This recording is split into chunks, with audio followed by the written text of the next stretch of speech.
Bonjour à toutes et à tous, bienvenue sur une nouvelle vidéo. Nous allons présenter la Renault Clio 2 Campus.com 2009 avec le moteur 75 chevaux essence 1,2 litre 16 soupapes. Il y a une moto qui s'arrête en plus. Je suis deg. C'est bon, il s'arrête pas. Donc, comme d'habitude, aujourd'hui, on va présenter cette petite voiture dans tous ses aspects. D'abord, les caractéristiques techniques, ensuite, ses fonctionnalités. Ensuite, on va aborder les... J'ai un trou. Ensuite, nous allons aborder l'avis objectif de la presse, puis mon avis subjectif, ce que j'en pense. Et enfin, on terminera avec les plus d'un côté et les moins de l'autre. Ouais. Voilà, on est parti les gars. Bien sûr, attendez-vous à des petits plans de run comme celui-ci. Maintenant!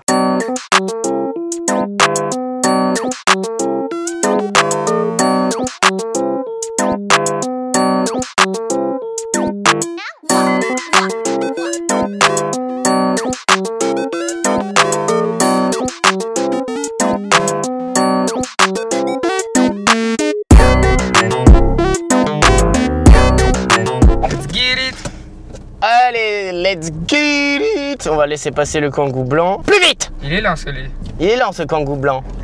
Pour le coup, c'est vraiment la même couleur que le lait. J'aime le frère. Allez, on est parti pour la présentation des caractéristiques techniques de la voiture.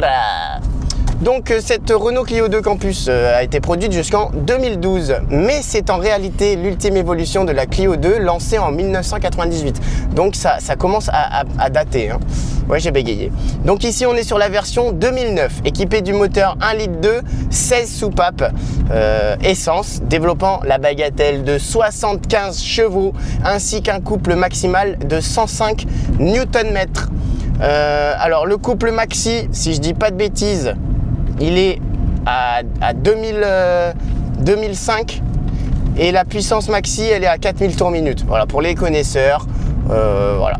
On est sur un poids à vide de 975 grammes. Alors non, pas grammes parce que ça c'est très peu. C'est très peu. 975 kilos à vide. Donc c'est une voiture qui est petite et assez légère. Hein. On a donc une boîte manuelle à 5 rapports. Voilà, classique. Hein. Le 0 à 100 est effectué en seulement 13,4 secondes. Non, je rigole, c'est beaucoup. Mais mine de rien, 75 chevaux, c'est pas si mal. Moi, j'ai déjà essayé la 60 et je peux vous dire que rien à voir niveau puissance. Voilà, on a une vitesse max qui se situe aux alentours de 170 km/h. Et enfin, la consommation mixte, on est sur du 6 à 6,5 litres au 100 en fonction de comment vous roulez. Mais voilà, ouais, consommation mixte. En ville, on va être plus sur du 7. En autoroute, pareil, 7, 7,5. Mais en consommation mixte, voilà, on peut descendre jusqu'au 6. Ce qui est une consommation très correcte pour l'époque. Hein. Voilou. Enfin, sur le niveau de la norme, on est sur une norme Euro 4. Merci monsieur. On est sur une norme Euro 4. Voilà, donc ça passe encore, mais ça commence à être assez vieux. Hein. Voilà, on est dans la catégorie citadine 5 portes, avec un style très simple et efficace. Ok.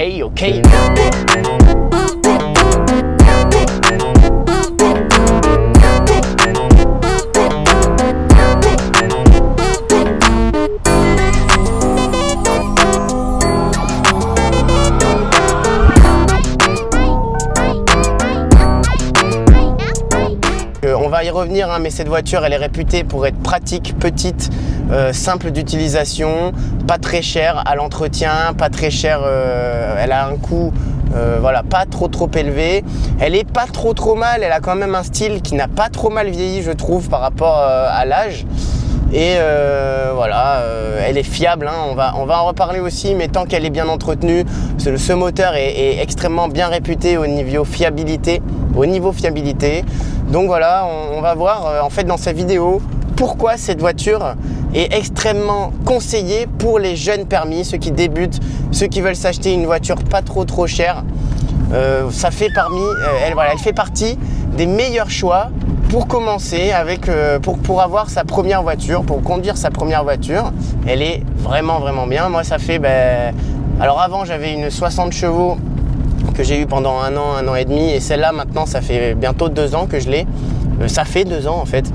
Et non, franchement, moi j'en suis très content. Je vais vous donner aussi mon avis après, mais voilà, franchement, ça fait plaisir. Au niveau des fonctionnalités, à l'époque, donc moi j'ai la clim, ce qui est très cool, hein. La clim elle fonctionne très bien, c'est les seules options, hein. Moi les options que j'ai dans ma voiture c'est la clim et l'autoradio d'origine. Donc je peux connecter ma musique via des câbles ici, je sais pas si on voit bien. Bah, moi je le filme avec ma cam. Ouais. Oh mais t'inquiète. Donc voilà, j'ai l'autoradio et la clim, mais c'est tout en fait, hein. Vraiment c'est très basique. Et sinon après, de série, on a la direction assistée bien sûr, qui marche très bien, l'ABS, les airbags aussi, frontaux uniquement, hein. Mais ça suffit largement. Voilà, on a une fermeture centralisée, donc on peut ouvrir et fermer la voiture depuis la clé à distanciel et ça ferme tout, hein, même le coffre. Les vitres avant sont électriques, pas arrière. Pas d'écran, pas de gadget, hein, rien. Ici, c'est 100% conduite et simplicité. Mais pour une voiture, pour une première voiture, ça suffit amplement.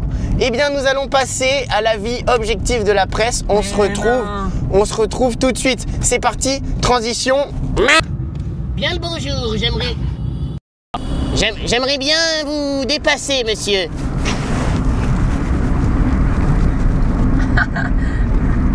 Eh ben, enfin, rien à faire. Putain, il roule au milieu depuis 30 ans, frère. Ça rend fou. KH, KO, il vient de sortir. Hey!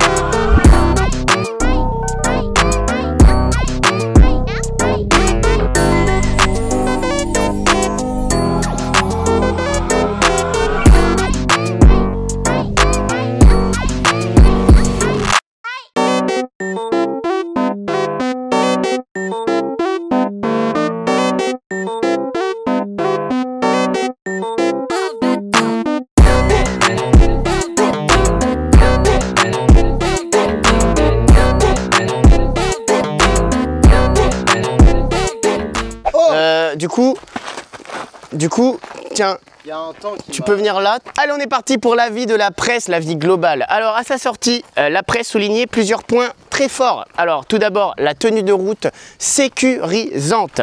Direction précise pour la catégorie. Ça fait plaisir. Voilà, pour une voiture de 2009, c'est une voiture sécurisante. La fiabilité correcte du moteur 1,2 litre, 16 soupapes, 75 chevaux. Voilà, si il est bien entretenu, ce moteur est très fiable. Moi, j'en ai la preuve, hein, ça fait 2 ans que je l'ai, je l'entretiens bien.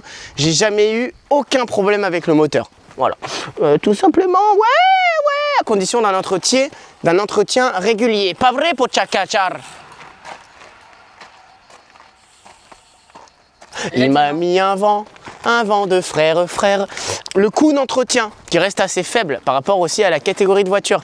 Voilà, si vous voulez un ordre d'idée, l'année où j'ai changé la courroie de distribution et j'ai fait tout l'entretien nécessaire, bon j'en ai eu pour 1000 € quand même, hein, mais les années d'après, c'est entre 400 et 500 € d'entretien par an, ce qui n'est pas si cher que ça, voilà, par rapport à d'autres marques, d'autres véhicules. Voilà, ça reste abordable. Le prix d'achat aussi abordable. Moi personnellement, cette voiture, je l'ai achetée 3700 et elle avait seulement 66 000 km. Donc c'est pas cher du tout. C'est vraiment abordable, hein. Cependant, la presse parfois critique l'insonorisation qui est un peu moyenne sur autoroute notamment. Quand on roule, il faut savoir que la boîte manuelle 5 rapports est très courte. Elle tire très court. Ce qui fait qu'on monte dans les tours assez rapidement. À 90 km/h, on est déjà à 3000 tours minute. À 130, on monte à plus de 4000 tours minute. Donc, on entend beaucoup le moteur sur l'autoroute. Oui, c'est un petit peu relou. Le design qui est daté pour certains. Les gars, je sais pas ce que vous en pensez. Elio, toi, tu la trouves comment au niveau design? Sachant qu'il faut prendre en compte qu'elle est de 2009. Hein. Design, alors, ce que j'en pense... Ouais, bah alors ça c'est pas drôle. Non mais design global, je veux dire le design global de la voiture. En vrai, pour une vieille voiture, ça va. Ça passe. Ouais, c'est sûr par rapport à la tienne, elle est éclatée. Mais toi, T'en penses quoi du design? Bien, pour Ça, 2009, voilà, c'est bien. Hein. ça passe. Alors l'arrière un peu arrondi comme ça plaît ou ça plaît pas. Moi je la trouve assez jolie. En noir, bon ça passe, tu vois. Voilà. Mais c'est vrai que par rapport aux citadines modernes, ben, comme celle-là par exemple, tu peux essayer de la filmer sans la plaque, sans qu'on voit la plaque. Voilà, par rapport à une Peugeot 208 moderne, c'est sûr que là on est sur un design bien plus stylé, bien plus moderne. Oui, effectivement, moi entre les deux, il n'y a pas photo. Et enfin, malheureusement, les équipements de série assez pauvres sur les finitions d'entrée de gamme. Bon, les sièges sont confortables. On va après venir sur l'intérieur. On va après venir sur l'intérieur, mais c'est vrai que équipement de série, c'est pas comme sur une Merco, on n'a rien, hein. On a la clim et puis voilà, c'est tout. Vas-y, ça va. Parce que frère, il y a un temps, il m'attaque. Attendez, cut pas. Je pense qu'il a repris. Oh, il me tasse, fils de... Oui. Alors les gars, l'intérieur, on va commencer par le coffre. Tac, hop. Donc le coffre ici, j'ai beaucoup d'affaires comme vous pouvez voir. Le coffre est assez grand, je trouve, par rapport à une citadine. On a beaucoup de place. On peut mettre facile 2 valises. Cadavre humain. Voilà, 3 ouais. On peut mettre beaucoup de choses. Le coffre est assez grand. Moi, franchement, je trouve ça très pratique. Voilà. J'ai dû changer les haillons. Hein, ça, les vérins, j'ai dû les changer, ils étaient morts. Voilà, petite anecdote un peu nulle.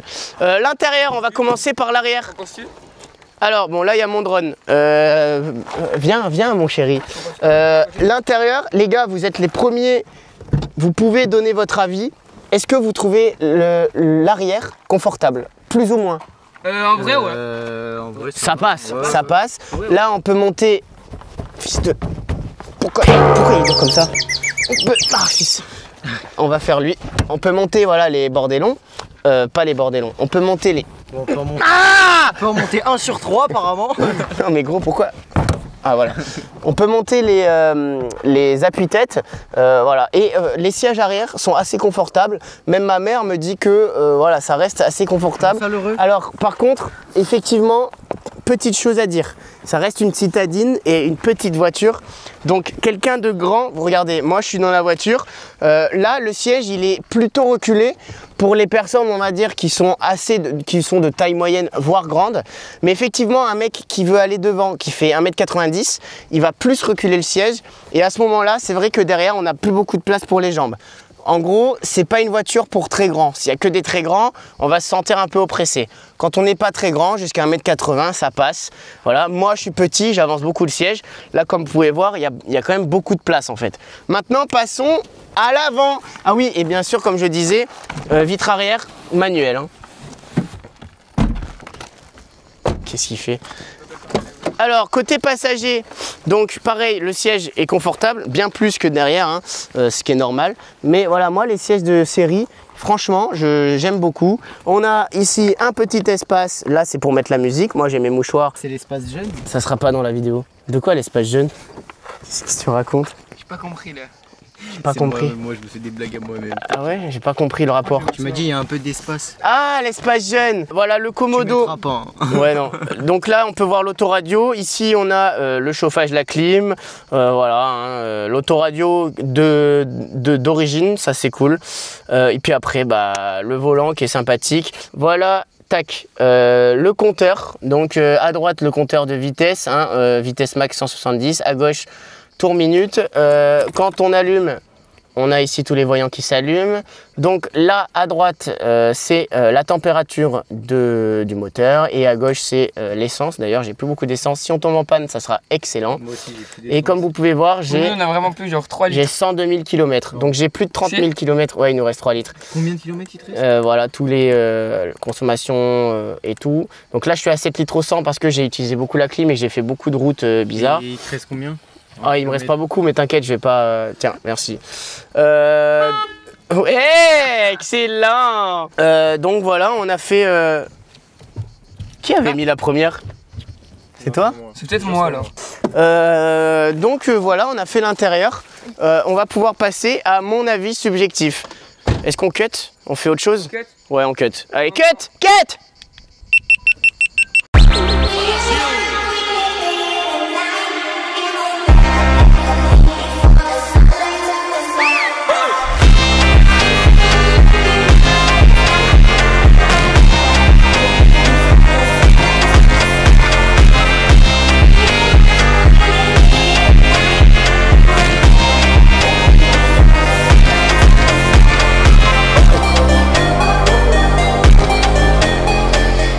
Allez, mon avis subjectif, ce que j'en pense personnellement. Alors franchement, cette voiture, je la trouve belle pour son époque. Elle est petite, pratique, elle passe partout pour se garer. Elle est petite, elle fait que 4 mètres.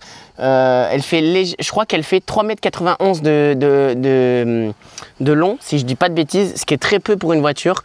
Et franchement, c'est vraiment pratique pour la vie quotidienne. Et puis elle est assez puissante quand même, 75 chevaux, ça suffit largement pour les dépassements, tout ça. On a quand même 105 Nm de couple. Donc voilà, on peut s'amuser si on est un petit peu pilote, comme moi, comme tonton pilote. Wesh. Nos oreilles sont mortes. Le coffre est surprenant pour la catégorie, parfait pour les courses, un week-end ou même un gros sac de sport ou des valises. En ville, elle se conduit presque toute seule. Et sur route, elle reste plutôt silencieuse pour sa génération, jusqu'à 100 km/h. Au-delà de 100, c'est vrai que ça reste un peu inconfortable. Elle est un peu bruyante. Mais voilà, ça passe. Le confort est au rendez-vous pour une citadine. Honnêtement, une voiture de 2009. Elle est très très confortable. Le confort est au rendez-vous pour une citadine de cette gamme. Et honnêtement, je m'y suis attaché. Attends, on refait. Alors ça, c'était extrêmement nul. On est parti pour les plus à ma droite. Yahoo! Ouais! Et les... Moi. À ma W. À notre gauche, mais c'est votre droite. Allez, c'est parti, les plus. Ceux qui ont rien compris, mettez pingouin dans les commentaires. Pingouin. Petite et facile à garer. C'est très pratique comparé au gros SUV maintenant. Honnêtement, pour commencer la vidéo, rien à voir. Pour commencer la conduite, pour commencer à conduire avec une petite voiture, c'est parfait, c'est nickel. La consommation raisonnable, comme je disais. Comme je le disais, on est entre 6 et 7 litres au 100, ce qui est très raisonnable franchement. 6, on va dire 6,5 litres en consommation mixte. C'est vraiment, voilà, c'est finalement, en termes de coût de carburant, on est quand même assez raisonnable. La fiabilité correcte du moteur, voilà, le 1,2 litre PureTech, j'allais dire. Le 1,2 litre 16 soupapes, le 1,2 litre 75 chevaux 16 soupapes est plutôt... Voilà, il est fiable tant qu'on l'entretient correctement, une fois par an quand même.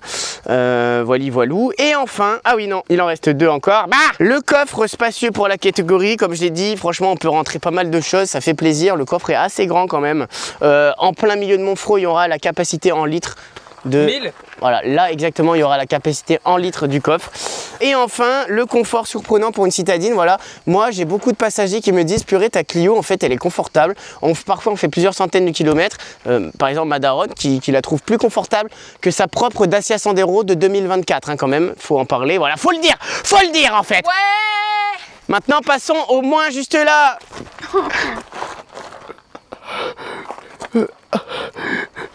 Ça fait plus de vidéos. Ça sera un zoom sur ma tête et sur mes dents. Ok, le mec là, je vais lui dire allez, Pogacar. Moi je m'appelle Rémi, je fais de la tech et moi j'ai pas d'amis parce que les spaghettis, je comprends pourquoi j'ai des dislikes. Et donc les moins ici, donc le design il rentre quand même dans les moins parce que ça a vieilli. Moi je trouve ça bien, mais effectivement comparé à des voitures de 2020, 2015, 2020 et 2025, bah voilà, c'est un peu vieillot. L'insonorisation moyenne sur autoroute, je le disais, malheureusement au-delà de 100 km/h, 110, 130, bon, il y a beaucoup de bruit de moteur, beaucoup de bruit de... Les fenêtres aussi, elles sont plus aussi bien sonorisées qu'avant. Voilà, c'est comme ça, c'est une voiture de 2009, voilà, c'est un peu normal aussi. Peu d'équipement de série, voilà, moi j'ai la clim et l'autoradio, ce qui est déjà très bien. On n'a pas de limitateur de vitesse, on n'a pas de régulateur, on n'a pas d'assistance à la conduite, on n'a rien. Ça suffit, pour commencer, honnêtement ça suffit. Des cages dans sa vieille 208, il n'a pas grand chose de plus. Bah non, je rigole, elle est très bien sa 208, mais c'est un PureTech. Elle est fermée. Elle est fermée, elle va en boîte de nuit. Non, c'est elle, moi je dépasse la nuit. Le monteur, je veux une compote juste ici. Oh mec, c'est super chiant, mais je mettrai une compote. Et enfin, pour terminer, le dernier moins, performance limitée. Putain, il est chiant. Je veux un kiwi juste ici. Quand je parle, s'il vous plaît les gars. Enfin, le dernier moins, performance limitée quand même pour les longs trajets, chargés notamment. C'est vrai que quand on est 4 avec beaucoup d'affaires dans le coffre, bah elle commence un peu à galérer, un peu sa grammaire. Mais ça suffit. franchement ça suffit. Ouais. Allez, viens par là, Ah, cut. Non mais non frère, vas-y, fais pas des... Faites pas des plans pour rien. Une poire. Merci énormément d'avoir regardé la vidéo jusqu'au bout. N'oubliez pas, alors pour le coup, il n'y aura pas de lien affilié de la Clio parce que elle est plus en vente. Mais voilà, n'hésitez pas à aller la chercher sur le Bon Coin. Et puis si vous avez envie d'acheter tout mon matos, enfin si vous voulez savoir avec quoi je filme, drone, caméra, tout ça, vous avez tout dans la description. Des liens affiliés aussi, n'hésitez pas. Avant de vous laisser, je vous rappelle aussi que pour me soutenir, like, partage, commentaire, voilà, c'est un énorme soutien pour faire grandir la chaîne YouTube de Tonton Zik. Tonton Tech. Non, Tonton Zik, Tonton du Bled, voilà. Comme vous voulez dire. Tonton du Bled, comme vous voulez dire Ali Mohamed Stéphane. Ouais, comme un certain Ali Stéphane, Tonton du Bled. Il voulait que je me renomme Tonton du Bled. C'est une grosse dédicace pour toi, Ali. Ouais. Merci énormément les gars, j'espère que cet essai vous aura plu. Moi je vous fais d'énormes bisous, on se retrouve pour de nouveaux tests. Qu'est-ce que tu m'as mis dans le dos? C'est quoi? Oh super. Ah oui, il a stressé un peu. Pardon. Que c'est le Qatar. Les gars, pour le prochain test, on restera sur un test automobile, puisqu'on va tester les lingettes Vulcanet sur ma moto. Voilà, l'efficacité, tester à vie, Vulcanet. Voilà, donc ça fait plaisir. Moi, je vous fais d'énormes bisous. C'était Tonton Zik. Merci. Ah oui, avant de vous laisser, merci encore à DKH, ici même. Abonnez-vous à sa chaîne YouTube. C'est un rappeur, il fait des clips. Je suis le réalisateur, bien sûr. Il a sorti KO récemment. Voilà, disponible sur toutes les plateformes de streaming et aussi, du coup, le clip. N'hésitez pas à streamer en masse. Et puis, fais 3 clics. Merci encore à Silé aussi, qui m'aide énormément pour tout ce qui est caméra. Voilà, merci les gars. J'ai le droit d'être gênant, non? Sans vous, j'aurais pas des plans aussi stylés. Et on peut dire ciao, vite, ça va exploser.